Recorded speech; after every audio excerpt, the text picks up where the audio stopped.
Hello friend. मैं आज आपको अपनी किताब के एक दो पन्ने दिखाना चाहता हूँ या पढ़कर भी सुनाना चाहता हूँ। यह है मेरी न्यू बुक माँ कहानी एक समर्पण की। यह है किताब का फ्रंट पेज और ये आपका नोशन प्रेस की ओर से लिखा गया मैंने पब्लिश कराया गया है। और ये मेरा नाम है मृत्युंजय पोद्दार। जय, आप जय भी कह सकते हैं। और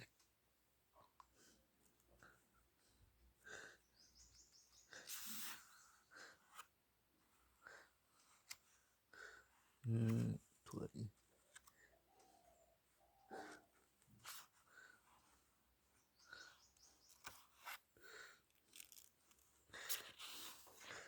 हाँ, ये है मेरे किताब का कॉपीराइट और यह है पहला पन्ना। जैसा कि आप सब देख सकते हैं, कहते हैं कि हर इंसान को अपनी ज़िंदगी में मुश्किल परिस्थितियों का सामना करना पड़ता है। कुछ लोग ऐसे कठिन परिस्थितियों के सामने घुटने टेक देते हैं और कुछ लोग अपनी ज़िंदगी में आने वाली मुश्किल परिस्थितियों का डटकर मुकाबला करते हैं। बात जब किसी हिम्मत की हो तो लोग उसके बारे में खुलकर तारीफ कर बोलते हैं और खुलकर उसकी तारीफ़ें करते हैं। लेकिन जब एक महिला अपनी ज़िंदगी में आने वाली मुश्किल परिस्थितियों का सामना करती है तो वो अपनी तकलीफ़ें किसी से भी बयान नहीं कर पाती। उसकी परेशानी को ना कोई समझ पाता है और ना ही उसके कंधे पर कोई हाथ रखकर उस महिला का हौसला बढ़ाता है। लेकिन बावजूद इसके वो महिला अपनी हर तकलीफ़ को नज़रअंदाज कर अपने हर गम को भूल कर भी मुस्कुराती है। खुले विचारों वाली डॉक्टर रितिका चौहान स्वाभाविक रूप से बेहद ही खूबसूरत होने के साथ साथ एक काबिल मनोचिकित्सक, एक अच्छी काउंसलर और मृदुभाषी महिला थी। दूसरों के मन को पढ़कर उन्हें सही सलाह देने वाली रितिका का मन कोई भी नहीं पढ़ पाता था।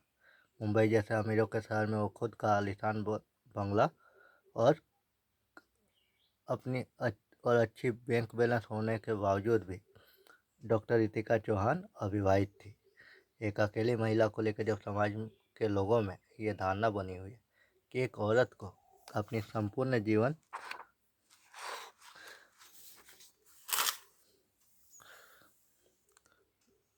व्यतीत करने के लिए एक मर्द की ज़रूरत होती है, तो ऐसे में रितिका का 35 वर्ष की उम्र में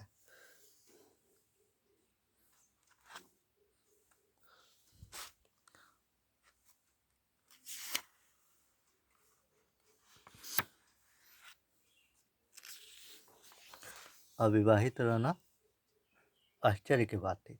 लेकिन डॉक्टर रितिका चौहान का राज कोई नहीं जानता था और ना ही रितिका अपनी अतीत का किसी से जिक्र करती थी। अपनी मुस्कुराहट से अपने मरीजों के चेहरे पर मुस्कान लाने वाली डॉक्टर रितिका चौहान के दिल में किसी बात की तकलीफ अवश्य थी। उसे किसी को खो देने का दुख था और शायद नियति को यह मंजूर नहीं था, क्योंकि बहुत जल्द ही डॉक्टर रितिका चौहान को अपनी अतीत की यादों का एक बार फिर से सामना करना था। एक बार खैर, इस कहानी को यहीं पर समाप्त करते हैं।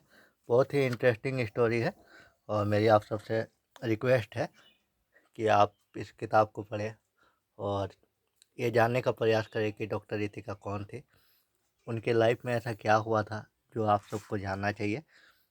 और ख़ासकर मैंने ये स्टोरी जो लिखी है, मैंने सभी महिलाओं के सम्मान के लिए लिखी है। एक महिलाओं के जीवन में क्या होता है, किस परिस्थिति का वो सामना करती है, आप डॉक्टर रितिका की कहानी को पढ़कर समझ सकते हैं। हालांकि ये कोई रियल घटना नहीं है, बस ये एक काल्पनिक स्टोरी है।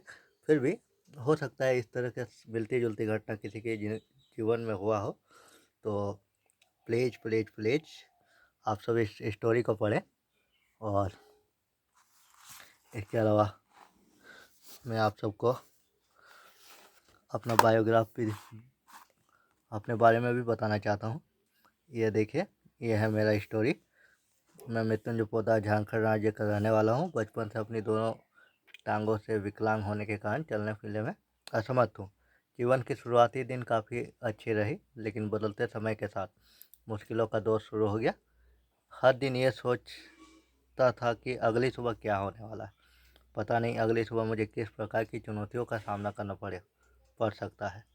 मेरी माँ मेरी सबसे अच्छी दोस्त थी। उनसे मैं अपनी मन की बात साझा कर पाता था।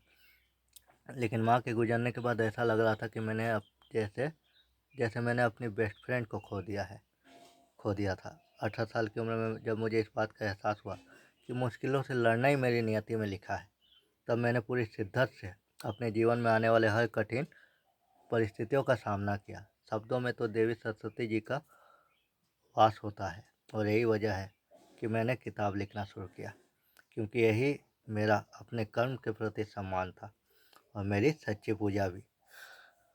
हाँ, बुक का मूल्य भी है 150 रुपये।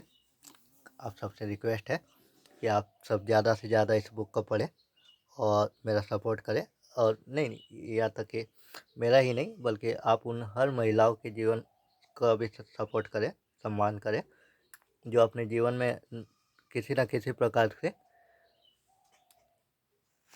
किसी मुश्किल परिस्थितियों का सामना कर रहे हैं। तो थैंक यू सो मच।